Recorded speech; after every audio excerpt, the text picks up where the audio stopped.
Hello everyone, Atika Butare from Extra Coding YouTube channel is back again. So guys, आज के video में हम देखेंगे कि हम टेबल्स में डेटा इंसर्ट कैसे कराते हैं. उसके लिए हम अपना एग्जाम कंट्रोल पैनल ऑन कर लेंगे और यहाँ पे अपाचे या MySQL को स्टार्ट कर लेंगे. अब हम अपना MySQL वर्कबेंच स्टार्ट करेंगे और यहाँ पे स्टूडेंट कनेक्शन को ऑन कर लेंगे.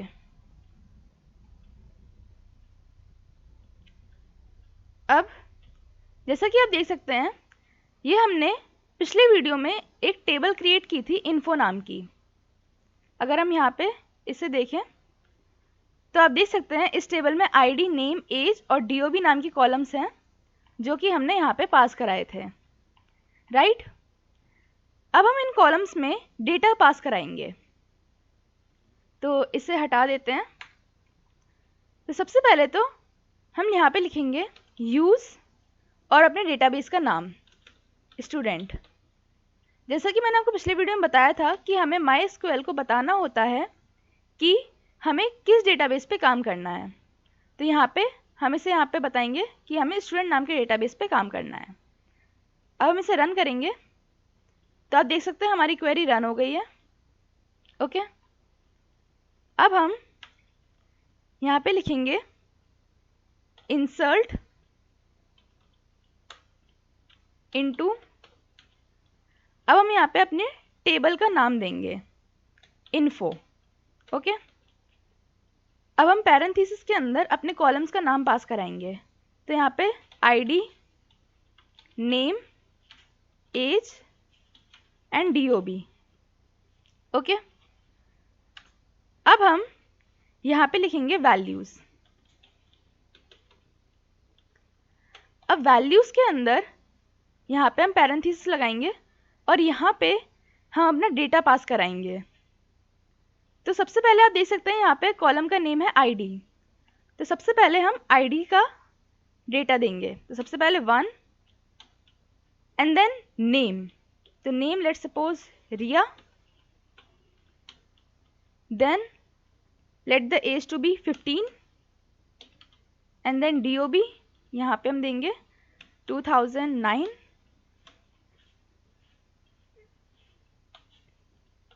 09 एंड 16. ओके. तो हम इस तरीके से यहाँ पे डेटा पास कराएंगे और बाद में एंड में हम यहाँ पे सेमीकोलन लगा देंगे. तो जैसा कि आप देख रहे हैं यहाँ पे मैंने इंसर्ट इनटू वैल्यूज़ को लोअर केस में लिखा है. अगर आप चाहते हैं तो आप इसे अपर केस में भी लिख सकते हैं. आप यहाँ पे देख सकते हैं यहाँ पे मैंने आईडी, नेम, एज और डीओबी का डेटा यहाँ पे पास करा दिया है. आपको डेटा उसी सीक्वेंस में पास कराना है जिस सीक्वेंस में आपने अपने कॉलम्स का नेम दिया है. ओके. अब हम यहाँ पे इस क्वेरी को रन करेंगे तो आप देख सकते हैं हमारी क्वेरी रन हो गई है. अब अगर हम अपनी टेबल में जाके देखें तो आप यहाँ पे देख सकते हैं कि यहाँ पे हमारी एक रो पास हो गई है और यहाँ पे इसका डेटा आ गया है.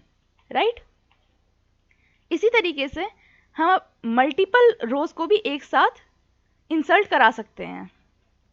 उसके लिए हमें क्या करना होगा, उसके लिए यहाँ पे हमें कॉमा लगा के एक और पैरेंथेसिस लगाना होगा और इसमें हमें दूसरे रो की वैल्यूज़ इंसर्ट करनी होंगी. मैंने यहाँ वैल्यूज़ पहले से ही लिख रखी हैं तो मैं इसी को कॉपी कर लूँगी और यहाँ पे पेस्ट कर दूँगी. राइट. और इस रो 1 को मैं हटा देती हूँ क्योंकि यहाँ पे हमने रो 1 पहले से ही इंसर्ट कर ली है. तो यहाँ पे आपको इस तरीके से लिखना है. सबसे पहले इंसर्ट इनटू, फिर हमारी टेबल का नाम और उसके बाद पैरेंथेसिस में हमें अपने कॉलम्स के नेम पास कराने हैं. फिर वैल्यूज़ लिख के हमें पैरेंथेसिस के अंदर हर रो की वैल्यूज़ पास करा देनी है. ओके. फिर यहाँ पे कॉमा देके दूसरी रो की, फिर तीसरी रो की, इस तरीके से हमें पास करानी है वैल्यूज़. यहाँ पे हमें कॉमा से सेपरेट करना है और एंड में हमें एक सेमीकोलन लगाना है. ओके. जब हम इसे रन करेंगे तो आप देख सकते हैं हमारी जो क्वेरी है वो रन हो गई है अब हम जब इसे रन करेंगे तो आप देख सकते हैं यहाँ पे आईडी, नेम, एज, डीओबी सबकी वैल्यूज आ चुकी हैं, right? So hope this query is clear to you. If you have any doubt, you can ask me in the comment sections. Okay? So अब हम लोग देखेंगे कि select कमांड कैसे यूज़ की जाती है. लास्ट वीडियो में मैंने आपको बताया था कि यहाँ पे एक कमांड लिखी थी select star from student.info. इसका मतलब है कि हमें सेलेक्ट करने हैं स्टार मतलब सभी कॉलम्स, जो भी हमने यहाँ पे कॉलम्स दिए हैं, फ्रॉम कहाँ से, स्टूडेंट नेम के डेटाबेस के अंदर जो टेबल है वहाँ से. ओके, सो ये क्या करेगा, स्टूडेंट नाम के डेटाबेस के अंदर जो भी टेबल होगी इन्फो नाम की, जैसे हमने दे रखा है, तो इस टेबल से ये सारे कॉलम्स को रिट्रीव कर लेगा और हमें दे देगा, जैसा कि यहाँ पे कर रहा है, राइट? अब हम यहाँ पे अपनी क्वेरी लिखते हैं. इसे हम बंद कर देते हैं और यहाँ पे क्वेरी लिखते हैं.